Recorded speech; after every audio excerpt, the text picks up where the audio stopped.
Mesdames, Mesdemoiselles, Messieurs, bonjour. Merci à l'Institut François Génie, merci à mon collègue et ami Kevin Magnier-Méran pour cette invitation à participer à cette formation de technique contractuelle. Le secteur qu'il me revient de traiter est celui des clauses de différend. À l'instar du triangle, à l'instar des cymbales, ces clauses sont parfois présentées comme des petits instruments du contrat. Mais la réalité montre que ces clauses, tout à l'inverse, sont parmi les premières, lorsque le contrat doit passer l'épreuve du feu du contentieux, à passer sur le billard, d'où l'intérêt de les soigner tout particulièrement. Ces clauses de différend ont longtemps profité d'un régime assez stable qui a rejailli sur leur pratique contractuelle, mais les dernières années font l'objet d'une activité plus nourrie, déjà au niveau législatif, dans la mesure où la réforme du droit des contrats, on le sait, a promu les clauses relatives au règlement des différends comme des clauses originales, dans la mesure où l'article 1230 du Code civil, issu de la réforme, prévoit désormais que la résolution n'affecte ni les clauses relatives au règlement des différends, ni celles destinées à produire un effet même en cas de résolution. Et donc, on le voit, c'est le début de la reconnaissance législative d'une certaine originalité. Mais au-delà de cette reconnaissance législative, dans la pratique contractuelle, on observe des décisions, on observe des pratiques qui, effectivement, témoignent d'un réveil de ces belles endormies qui étaient jusque-là ces clauses de différend. Alors ce réveil, on l'observe pour différentes clauses que l'on peut ranger au sein de cette famille des clauses de différend, et on l'observe d'abord à propos des clauses de conciliation, ensuite à propos des clauses compromissoires, également à propos des clauses attributives de compétences, et peut-être enfin à propos des clauses de différend lato sensu, dont nous pourrons peut-être dire un mot en fin de propos. Commençons par les clauses de conciliation obligatoires pour évoquer à leur endroit un réveil laborieux. Les clauses de conciliation obligatoires, on le sait depuis un arrêt du 14 février 2003, dit l'arrêt de la Saint-Valentin, se sont vues dotées d'une efficacité toute particulière,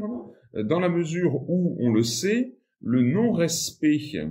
du préalable conciliatoire imposé par une clause donc de conciliation obligatoire expose le demandeur trop pressé, le demandeur qui, effectivement, initierait un contentieux sans respecter ce préalable conciliatoire, à une fin de non-recevoir. Et depuis ce premier arrêt du 14 février 2003, la Cour de cassation a précisé et durci cette jurisprudence qui donne donc une force tout à fait particulière aux clauses de conciliation obligatoire. Et on le sait notamment, la Cour de cassation a décidé que la fin de non-recevoir n'était pas régularisable en cours d'instance, ce qui fait que lorsqu'on s'est trompé, lorsqu'on allait trop vite, eh bien, effectivement, c'est difficilement régularisable, il faudra une nouvelle assignation. Cette série de solutions a fait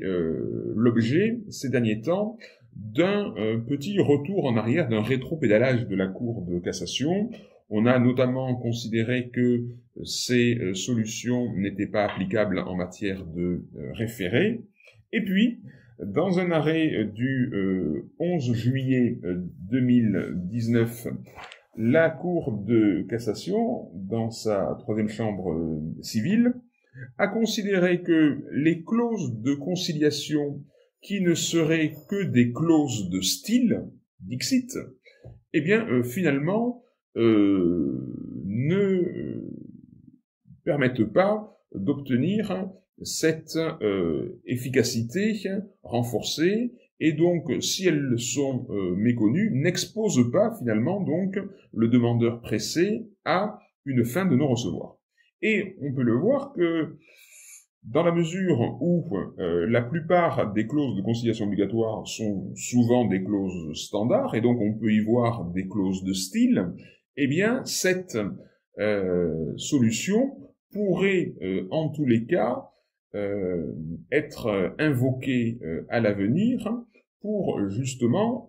contester la fin de non-recevoir. Voilà donc pour une petite précision pour ces clauses de conciliation. Le remède finalement contractuel, lorsque l'on veut mettre une clause de conciliation obligatoire, eh bien c'est de prévoir qu'elle a été négociée et qu'elle n'est pas totalement donc de style. Si les clauses de conciliation obligatoires connaissent donc un réveil laborieux, les clauses compromissoires, elles, en 2020, ont connu un réveil un peu douloureux. En effet, la Cour de cassation, dans sa première chambre civile, a rendu le 20 septembre 2020 un arrêt dit PWC qui fragilise considérablement les clauses compromissoires en matière de contrats de consommation internationaux. En la matière, on le sait, la Cour de cassation, d'abord dans un arrêt Jaguar du 21 mai 1997, suivi par un arrêt Rado du 30 mars 2004, avait affirmé l'efficacité des clauses compromissoires dans les contrats de consommation dès lors qu'on était en matière internationale. Alors cette solution était effectivement un peu inquiétante pour des consommateurs ou des non-professionnels qui risquaient de se voir donc attraits à une procédure arbitrale que l'on devine lourde et coûteuse, et qui était donc de nature à faire échec à la protection conférée aux consommateurs par les textes aussi bien européens que nationaux. La Cour de cassation semble avoir entendu ces réserves, et donc dans son arrêt PWC du 20 septembre 2020, la Cour de cassation marque un point d'arrêt extrêmement fort pour ces clauses compromissoires dans des contrats de consommation. En l'espèce, la clause compromissoire qui s'est ainsi vue privée d'efficacité était une clause compromissoire que l'on avait inclus dans les conditions générales de service d'un cabinet d'avocats dans un dossier international. Et la personne qui souhaitait engager la responsabilité du cabinet PWC a été invitée à aller devant l'institution arbitrale désignée par les conditions générales de service de PWC, mais justement, cette clause compromissoire a in fine été privée d'effet par la Cour de cassation qui considère au visa aussi bien des textes européens en matière de clauses compromissoires qu'au regard du droit de l'arbitrage et notamment du fameux principe compétence, principe qui est notamment repris par l'article 1448 du Code de procédure civile, eh bien, la Cour de cassation juge que cette règle procédurale, compétence, qui normalement fonde la compétence du tribunal arbitral pour apprécier sa compétence, eh bien, cette règle procédurale ne peut avoir pour effet de rendre excessivement difficile l'exercice des droits conférés aux consommateurs, et dans le cadre de la pleine efficacité du droit de la consommation, eh bien, cette clause, donc, réputée abusive, doit être réputée non écrite. Donc, on le voit, les clauses compromissoires en matière de consommation internationale sont réputées non écrites. C'est une solution que les rédacteurs de clauses doivent avoir à l'esprit, dans la mesure où eux-mêmes, un rédacteur de clauses, ils doivent rédiger des clauses qui soient valables et efficaces. Eh bien, s'ils introduisent des clauses compromissoires, des clauses d'arbitrage dans des contrats de consommation qui peuvent avoir une portée internationale, eh bien, ils s'exposent à avoir rédigé des clauses qui seraient abusives, qui seraient donc réputées non écrites, et ils s'exposent aussi à engager leurs responsabilités. Donc on le voit, les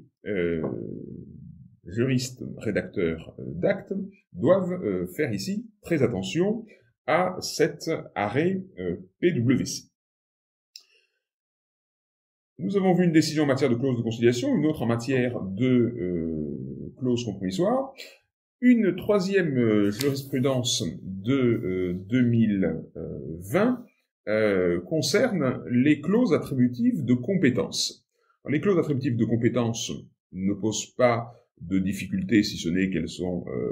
tout à fait difficiles à évoquer en matière de clauses attributives de compétences matérielles, puisqu'on sait que les compétences matérielles sont d'ordre public, donc il est difficile contractuellement d'aménager la compétence matérielle des juridictions, mais c'est bien entendu en matière de clauses attributives de compétences territoriales qu'il y a effectivement un fort intérêt à des stipulations. Cet intérêt existe en matière interne, il existe en matière internationale. En matière interne, on sait que le régime des clauses attributives de compétences territoriales relève de l'article 48 du Code de procédure civile. Article 48 du Code de procédure civile qui impose notamment une condition de validité qui est extrêmement rigoureuse, à savoir que les clauses attributives de compétences territoriales en matière interne ne sont valables que pour autant, sur le fond, qu'elles soient conclues entre commerçants. Donc ce n'est pas en matière commerciale, c'est entre commerçants. Et c'est justement sur cette condition de commercialité des parties que la Cour de cassation a rendu le 29 janvier 2020 un arrêt tout à fait intéressant qui revient à une condition de commercialité assez rigoureuse. En l'espèce, il était question d'une cession de contrôle qui avait fait l'objet d'une garantie de passif et qui donne lieu à un contentieux. Le cédant est donc appelé devant le tribunal de commerce comme une certaine localité comme le prévoyait la clause, mais ce défendeur qui était attrait devant le tribunal de commerce de Paris, comme la clause le prévoyait, effectivement invoque la nullité de cette clause au motif qu'il ne serait pas commerçant. Et la Cour de cassation, la chambre commerciale de la Cour de cassation, va relever que, effectivement, les seuls actes de commerce accomplis par Monsieur Y étaient constitués par l'acte de cession et par la garantie de passif. Ça faisait 2 actes de commerce, mais ces 2 actes de commerce ne suffisaient pas à faire de lui un commerçant. Et dès lors, la condition de validité de la clause attributive de compétence territoriale n'était pas réunie, et dès lors, cette clause n'était pas applicable. Et donc, là aussi, coup d'arrêt, dans la mesure où il y avait eu des solutions qui avaient un peu élargi la notion de commerçant, en considérant que des fondateurs de sociétés commerciales pouvaient être considérés comme des commerçants. Non, pas du tout. Le commerçant est celui qui accomplit des actes de commerce de façon habituelle. Là, il en a bien effectivement conclu deux de façon rapprochée, mais ça ne suffit pas à constituer une habitude dans la mesure où on peut bien sûr penser que ce n'était pas une habitude pour ce cédant de céder le contrôle de société. Donc une solution assez rigoureuse qui montre là aussi un réveil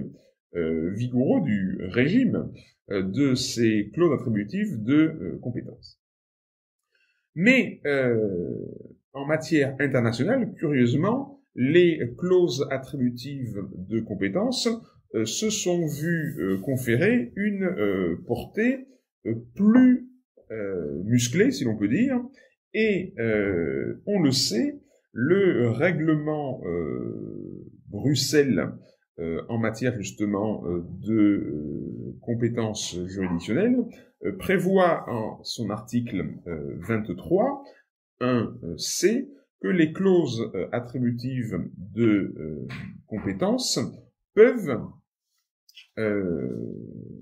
être valables même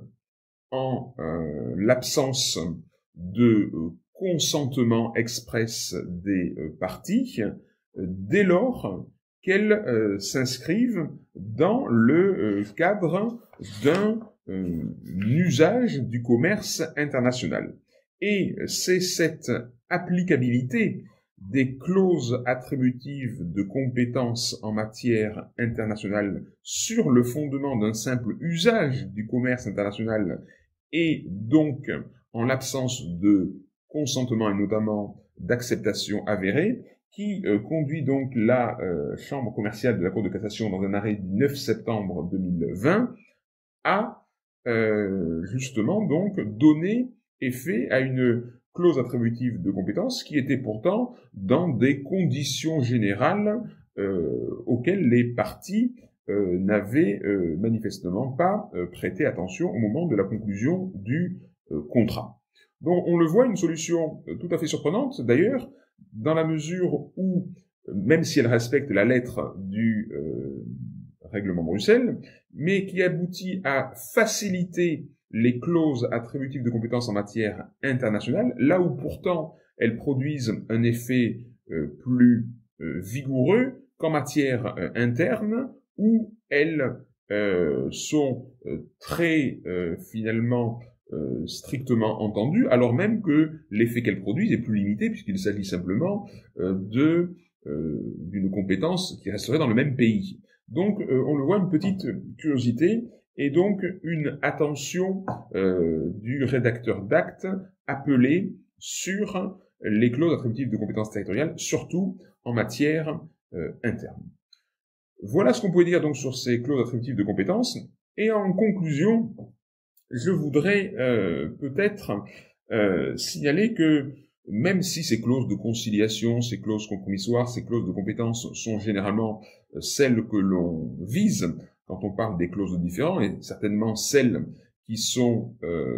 également visées par l'article 1230 du Code civil dont je parlais en début d'intervention, mais il semble qu'en fait que rien n'interdit d'étendre la notion de clause de différend à d'autres stipulations. Je pense notamment aux clauses de domiciliation qui ont un impact au moment du règlement du différend. Je pense aux clauses d'intervention à un procès que l'on retrouve notamment dans les contrats d'assurance et qui permettent à l'assureur d'intervenir au procès dans lequel il serait ultérieurement mis en cause, les clauses de direction de procès, voire des stipulations qui prévoient